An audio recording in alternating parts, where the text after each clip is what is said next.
복된 날입니다. 주님의 은혜와 평강이 가득하시기를 축복합니다. 요한계시록 13장을 봉독해 드리겠습니다. 내가 보니 바다에서 한 짐승이 나오는데 뿔이 열이요 머리가 일곱이라. 그 뿔에는 열 왕관이 있고 그 머리들에는 신성모독하는 이름들이 있더라.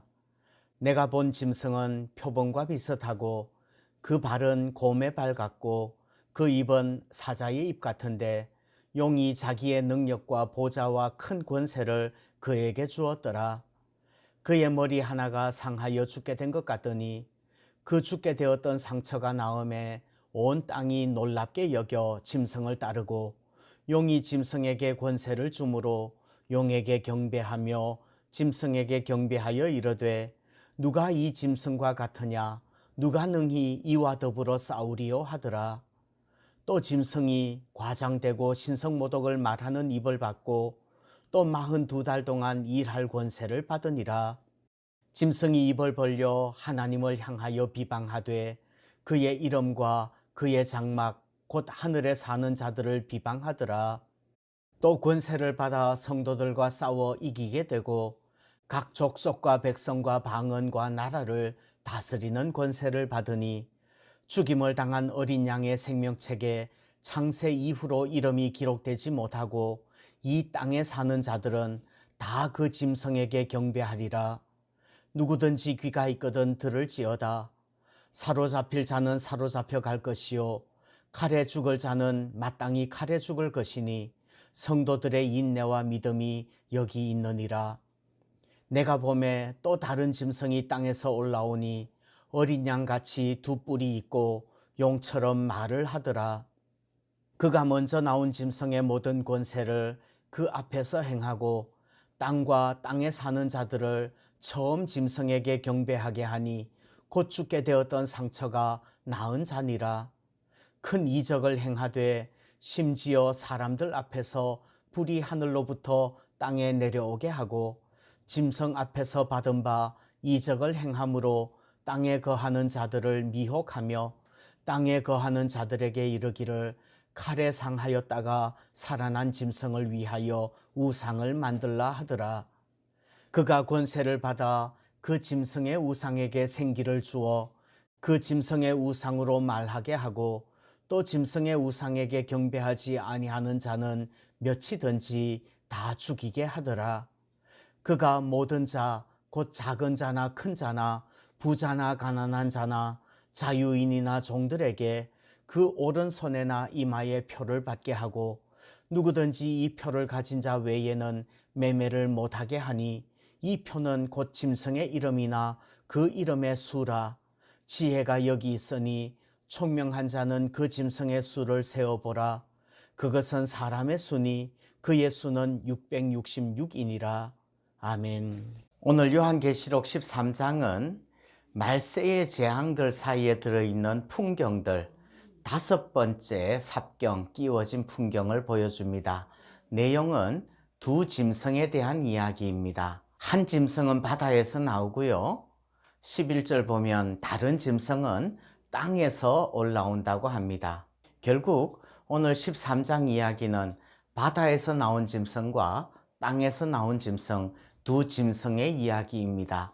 물론 이 두 짐승은 어제 말씀드린 용, 사탄의 부하들입니다. 자, 바다에서 나온 첫째 짐승은 뿔이 열이고 머리가 7이랍니다. 표범 비슷하게 생겼는데 용이 자기의 능력과 보좌와 큰 권세를 그 짐승에게 주었답니다. 이 첫 짐승이 사탄의 최고 부하입니다. 적 그리스도라고도 할 수 있을 것입니다. 이 첫 번째 짐승의 7머리 중 하나가 치명상을 입었는데 나았습니다. 그러니까 온 세상이 놀라서 그 짐승을 따라갑니다. 용이 그 첫째 짐승에게 권세를 주었기 때문에 사람들은 용에게 경배하면서 또 그 짐승에게도 경배했습니다. 이 짐승은 42달 동안 3년 반이죠. 3년 반 동안 하나님을 모독하는 말을 합니다. 이 짐승은 하나님을 비방하고 하나님의 이름을 비방하고 하늘에 사는 이들을 모독합니다. 이 짐승은 성도들과 싸워서 이기는 것을 허락받았습니다. 또 모든 종족과 백성과 언어와 민족을 다스리는 권세도 받았습니다. 공중 권세 잡은 자가 되겠네요. 그래서 어린 양의 생명책에 기록되지 못한 사람들이 모두 그 첫 번째 짐승에게 경배하게 됩니다. 이 고통의 시기가 되면 사로잡혀 갈 사람들은 사로잡혀 가고 칼에 맞아 죽을 사람들은 칼에 맞아 죽을 것입니다.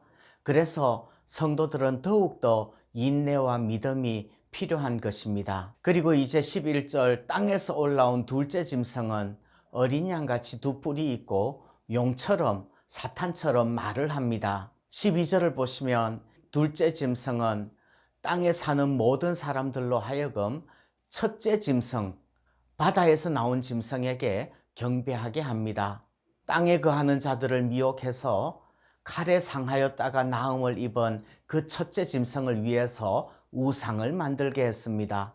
그리고 그 첫째 짐승의 우상에게 절하지 않는 자는 다 죽였다고 합니다. 이렇게 보면 땅에서 나온 짐승보다 바다에서 나온 첫째 짐승이 더 센 용의 사자인 것 같습니다. 이제 아주 예민한 구절이 나오는데요. 16절부터 그 이하입니다.